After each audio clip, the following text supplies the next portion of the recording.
Bueno, el conflicto Ucrania y Rusia tiene en vilo a todo el mundo y ayer parecía que iba a haber una nueva catástrofe nuclear justamente en ese país. Pero hoy finalmente los medios de comunicación están reportando una cosa diferente a lo que había hecho el gobierno ucraniano. Bueno, este tema y también el conflicto en fondo lo vamos a analizar con Andrés Servín, es analista internacional. Andrés, ¿cómo le va? Buenos días, Martín Semana lo saluda. Buenos días, Martín, ¿cómo estamos? Andrés, lo escuché en una entrevista anterior decir que la primera víctima de la guerra es la verdad. Y justamente le quería consultar sobre esto que ha ocurrido. Ayer, el presidente de Ucrania, también justamente las autoridades del gobierno ucraniano decían que el ejército ruso estaba atacando la central nuclear que hay justamente en Ucrania, la más grande de Europa. Y hoy la información es otra. Hoy se da a conocer que no era tan así y el Ministerio de Defensa ruso dijo son saboteadores ucranianos. Bueno, esto que usted dijo evidentemente se está aplicando en esta guerra también. Sí, efectivamente. Bueno, de lado hay una campaña de desinformación y bueno, ya son muchos lados con muchas campañas de desinformación, porque aparte de las campañas de Rusia o de Ucrania, también hay que atacar lo que dice la OTAN y lo que dicen los países europeos y obviamente Estados Unidos. Entonces hay una guerra en términos de comunicados e informaciones distorsionadas muy importante. Uh-huh. Por eso se hace muy difícil a veces para nosotros los analistas tener una visión ecuánime y no sabemos balancear lo que sucede. Claro. Además de que hay censuras también que se están aplicando, ¿no? A ver, Occidente censurando a los medios que responden o que son aliados del gobierno ruso, el mismo gobierno ruso censurando sus medios que no pueden hablar de invasión, por ejemplo. Hay una guerra contra la verdad muy fuerte. Bueno, le voy a decir, por lo menos, digamos, en el caso de Occidente es evidente con los medios. Uh-huh. En el caso de Rusia, bueno, sucede que en las comunicaciones con algunos amigos se evita hablar de ciertos temas por las repercusiones que pueden tener. Claro.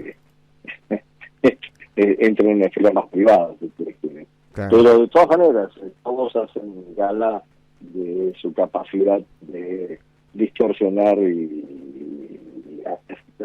producir información a su favor, ¿no? Uh-huh.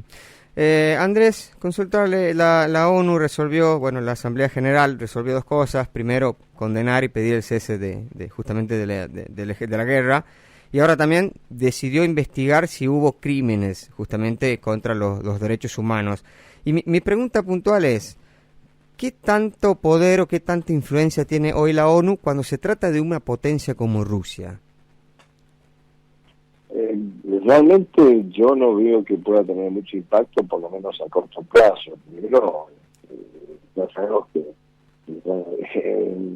la ONU, en lo que se refiere a derechos humanos, tiene una posición oficial, pero bajo la presión de ciertos miembros, de repente asume posiciones muy extrañas, para decirlo diplomáticamente, ¿no? Uh-huh. Y por otro lado, lo que está muy claro, Rusia está en el Consejo de Seguridad, tiene capacidad de veto, preside en este momento el Consejo de Seguridad y bueno, los representantes pueden abandonar la sala, a votar o abstenerse, votar en contra, pero si hay alguien que veta cualquier decisión en el máximo mecanismo de decisión de las Naciones Unidas, que es el Consejo de Seguridad, bueno, todo lo demás es un poco autonomía, ¿no? Uh-huh. Ahora, Andrés, escuchaba decirlo otra vez, bueno, justamente a uno de los mandatarios de Occidente, que planteaban que Rusia había subestimado a Estados Unidos y a la OTAN y la reacción que iban a tener.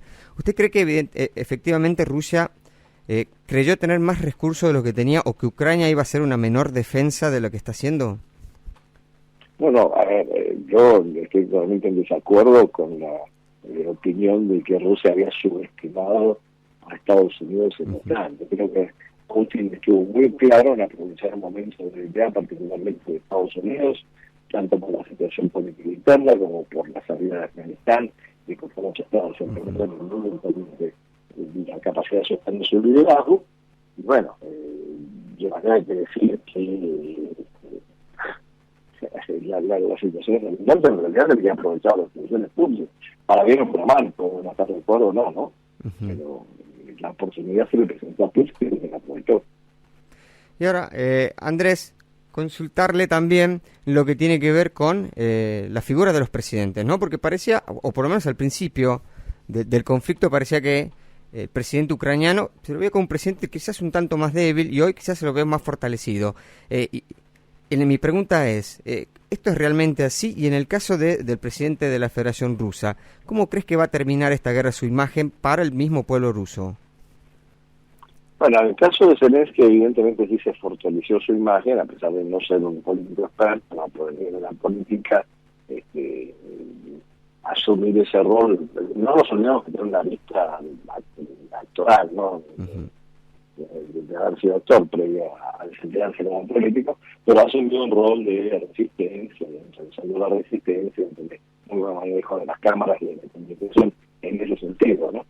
Y por el lado de Putin, yo creo que Putin está haciendo la jugada decisiva, que no sé si no tiene que ver con primero sus expectativas de poder mantenerse hasta el 36 en la presidencia, ¿no? Sí. Y las reformas que se han producido. Pero yo a veces, y esto es quizás totalmente hipotético, ¿no? Pero me pregunto si no hay algo que tiene que ver con el legado biológico. Cuanto más puede mantenerse en poder, está en buen estado de salud. Y en ese contexto quiere dejar un legado, evidentemente, y el costo no le importa. Y ahora, Andrés, ¿usted le ve una salida o una posible salida a partir del diálogo? Bueno, se han reunido 2 veces ya y habían pactado una nueva reunión para la semana que viene. ¿O esto se acaba únicamente cuando Rusia termine de desarmar el ejército ucraniano? Yo creo que las posibilidades de diálogo siempre existen, pero están en una situación muy compleja, muy difícil de llevar adelante.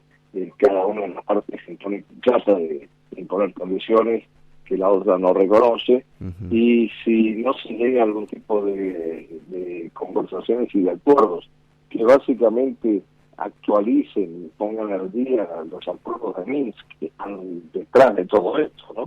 Por su incumplimiento fue que Rusia alegó que tenía que invadir Ucrania, entre otras cosas, ¿no? Entre otros factores.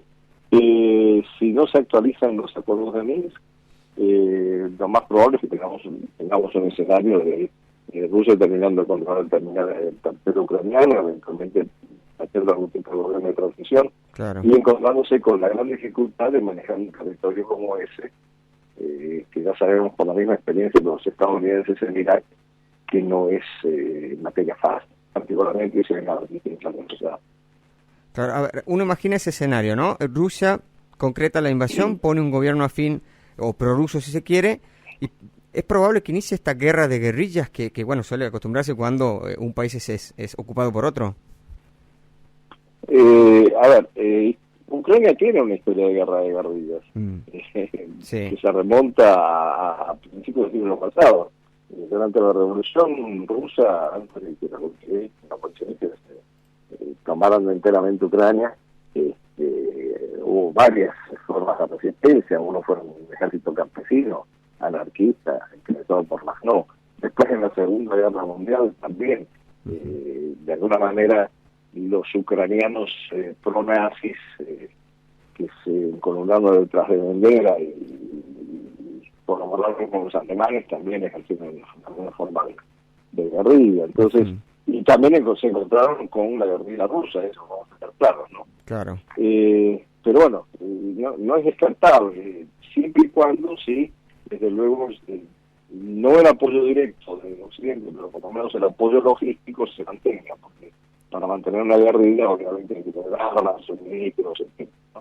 Claro. Andrés, muy amable por su tiempo, agradecerle por supuesto todo este análisis. No, muchísimas gracias por la invitación, gracias a ustedes, con mucho gusto. Que tengan un buen día. Hablamos con Andrés Servín, analista internacional.